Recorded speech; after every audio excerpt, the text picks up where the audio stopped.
Hi there, welcome to the archives. So, this episode is called Dystopian Handwriting. The First Communion is God Watching Us edition. I did a blog yesterday around this topic, and I wanted to kind of continue it today, but weaving in some storytelling and spirituality. So I remember very vividly how after my first communion in the second grade, I was attending Catholic school at the time and laying in my bed in the M section of Brampton. So looking up at the popcorn ceiling, feeling like I was being watched by God. So I didn't share a room then. A family member came to live with us later on, some time later. So, but at this specific time, I remember I had my own room. My brothers shared a bunk bed in the room next door, and my parents had their room across the hall from me. And I was just laying in bed, looking up at the ceiling, and feeling like I was being watched by God. And at this time, something about my first communion did something to me. So already at the time, I had an altar. I didn't know it by that name, obviously, at the time. But what I did was I gathered all of the different plaques that I'd gotten for my first communion, the different rosaries, a Bible, and like a bunch of other knickknacks that I got as gifts, and I put them on my bedside table. And I remember someone had bought me a plate. I got a plate with an image of myself from one of my school photos. I had like this polka dot shirt on, and you could put it on a stand, kind of like this. It was like one of these, right? So it was a plate with an image of myself, and then you placed it on a stand. And I had that on my altar, as well as my rosaries, my Bible, and a bunch of different First Communion plaques. This was all in grade 2. So like I was already thinking about religion and spirituality in these really deep ways as a child. What are you, like 8 or 9 years old? I was 8 or 9 years old. And so I guess I can say that my first encounter with spirituality, with a spiritual awakening, was in the second grade. That's my earliest recollection. Something about receiving the host really sparked something in me. It shifted me. But even before then, I was a highly sensitive child. And so there's Melissa Schwartz, I believe it is. Melissa and her mom, they do a lot of workshops and work around working with highly sensitive kids because she was a highly sensitive child herself. And so they coach parents who have children that are highly sensitive. And often a lot of highly sensitive kids are seen as like having behavioral issues. They might be on the spectrum. They don't know how to regulate their emotions properly. And I have always been a highly sensitive person, even as a child. One of my aunties who raised me, there's a story she shared with me a couple of years ago about how we went to somebody's house and I refused to go in. I didn't want to enter this person's home. Like I was making a fuss, I was crying, I refused to go in. And later on it came out that this person was like abusing his wife or something. I have no clue. All I know is like probably my 4-year-old self, maybe 5 years old.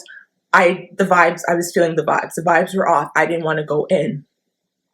And I've always been the type of child, until it was beat out of me, to advocate for myself. So I said I didn't want to go in. Probably I got in trouble for like embarrassing her or for defying elders, but I've always had that kind of extra sensory knowing, feeling, sensing, even when I was a little girl, right? So there's a time in high school, I'm not going to get into the details, because that's not my story to share, and it kind of frames people in a negative light. But I remember this time my family and I had gone to a party. On the way home, I had a really bad feeling. Like I just had a really bad feeling. I spoke up. Nobody really listened to me. And some short time later, it was revealed why, like, this intuitive feeling that I had kind of revealed itself. And I remember sitting in the back seat, kind of almost like, I'm probably gloating, just because I'm that kind of an annoying child, but kind of like that I told you so, right? Like, I've always felt like people never always took me seriously until something happened. I always make this joke until like there's like clean up on aisle 4, and then now they're calling me to come help clean up on aisle 4. But meanwhile, I was like, there's going to be a spill on aisle 4, and nobody was listening to me. And I kind of remember having that sensation and being, I might have been in grade 9 or grade 10 maybe, and just being really scared. Like, how did I know that was going to happen? Like, how did I sense something bad was going to occur? And I've always had that kind of a sensitive, intuitive thing. I had a dream last night. Just last night, I had a dream about that incident. And it was revealed to me that, like, I wasn't the only one in the car that was kind of, like, nervous. And prayers were, like, other people in the car also were praying. And, like, that there's that power of prayer kind of protected us that night. And that's a lineage I come from. I come from intuitive women, prayer warriors. Like, my mother's a prayer warrior. And my grandmother, I always say, like, their prayers really protect us. And that's some of the old ways, right? Some people might not believe that prayer has that power. People don't believe that words have that kind of a power. I was raised to believe that it does. And so I've been thinking a lot about African traditional spirituality and how some of the old ways have been framed by Europeans as bad or evil or demonic. That's something that I've really been thinking about. And this afternoon, I attended a session that was presented by Olivia Olaso Patience, and it was called Internalized Oppression and Why It Is Detrimental to Black Communities. So in the session, she said something that I just said a few days ago too, and I've been saying it and as I've had others, is this idea that traditional African ways of knowing and being, our spiritual ways, are framed by European colonizers as like evil, satanic. She used the word satanic, right? And that's a word I use as well too. It's seen as evil. The European colonizers successfully convinced us that our ancestors were evil. I've had aunties tell me that the old ways were evil, right? It's cost me trying to explore and learn about some of these old ways, because the African mentality right now is one that is the same with the colonizer, which is that we are bad. We were wrong. Our ways and how we did it was evil. We were demonic. We cursed each other. We threw hexes at each other. There was no love. Like, we were just lost and unruly until the white man came and saved us with his white Jesus.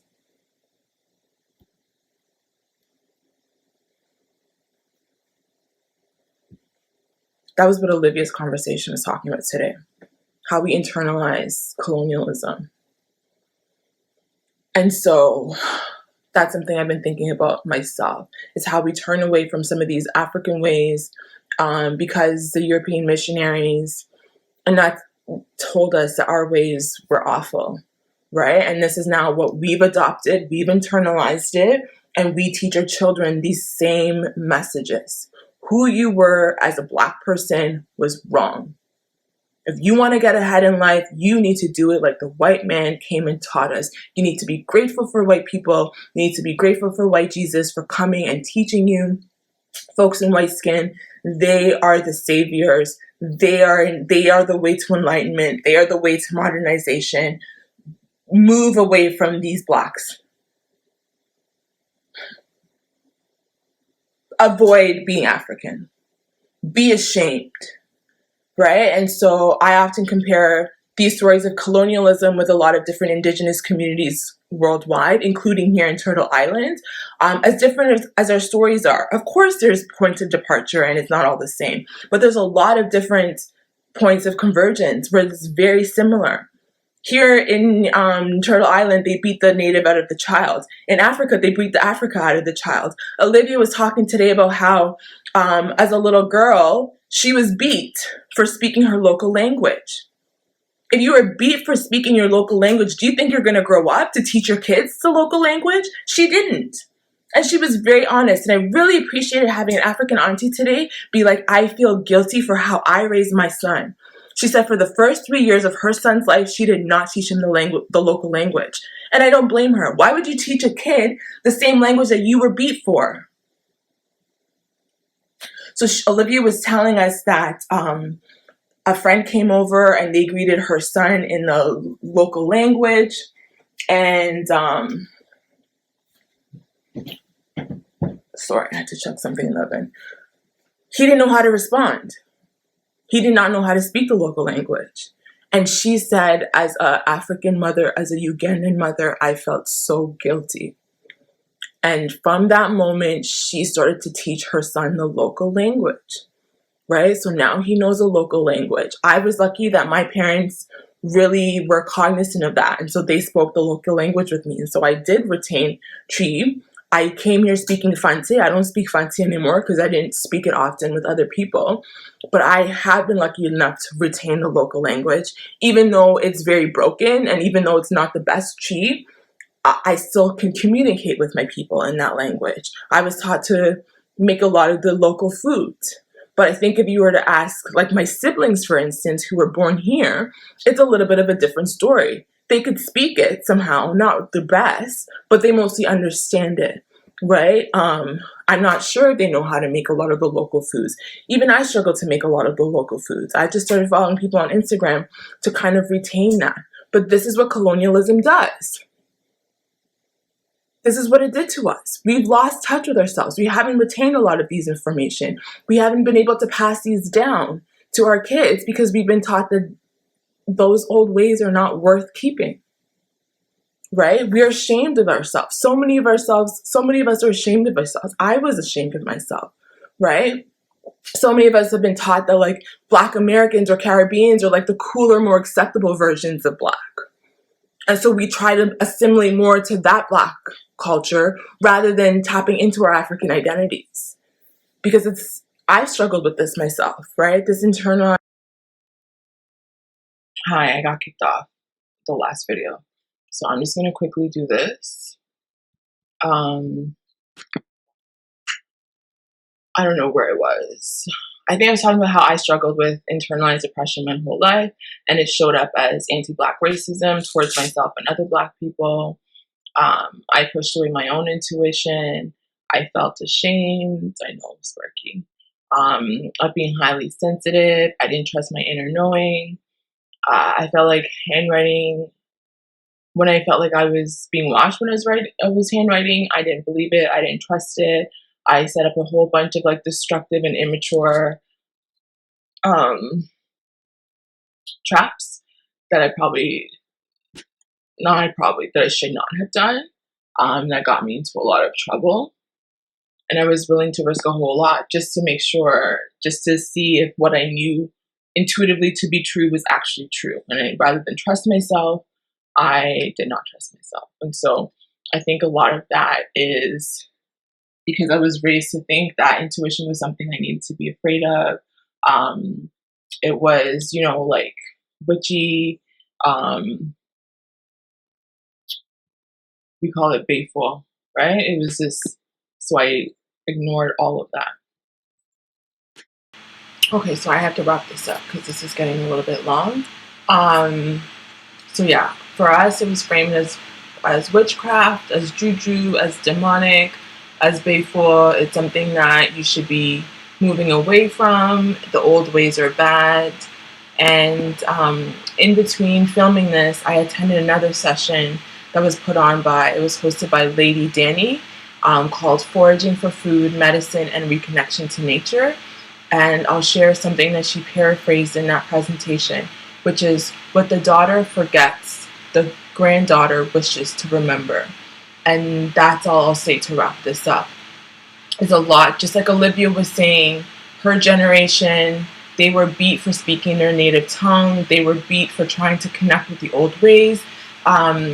Their education system, which was British, taught them to move away from the African way of life.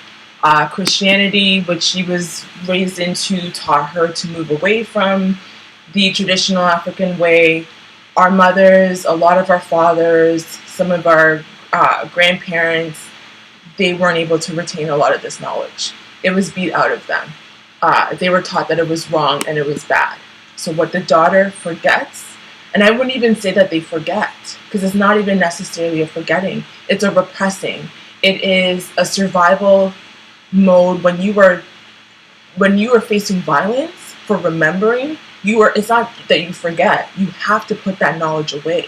You need to tuck it away somewhere. You have to intentionally forget. And so what the daughter forgets, what my mother's generation forgets, what they shifted away from, what they threw out, what they discarded, the granddaughter wishes to remember. I wish to remember. I want to remember. I want to reclaim some of those old ways. The session I just attended was on foraging, right? How to turn back into nature to be self-sustaining. And so as I wrap this up, all I want to say is really crucial for some of us who want to be able to reclaim intuition, to not see it as bad or evil or demonic. Having extrasensory abilities is an amazing, amazing tool to have. Being able to know certain things, being able to feel and sense certain things has been such a, blessing in my life. It also comes off as a curse at times, especially when I didn't know what to do with it or when I didn't trust or believe it. And so I'm going to leave it here. There's more I wanted to say, specifically around like journal writing and George Orwell, Big Brother, but I'll do that in another post. Here I'll say, don't be afraid to reclaim your intuition. Don't be afraid to tap into some of the old ways of knowing. It's not bad. I'm looking at my tattoo. I got in so much trouble from my family for even getting a tattoo. That's a whole nother conversation. But these are some of the ways in which we've been taught that these old traditional ways, they don't even consider it traditional ways. They think it's a Western way, which is so weird because they tell you to adopt the Western culture, then they tell you not to adopt the Western culture because it's like, oh my God, I'm so confused. Anyways, until next time, in solidarity.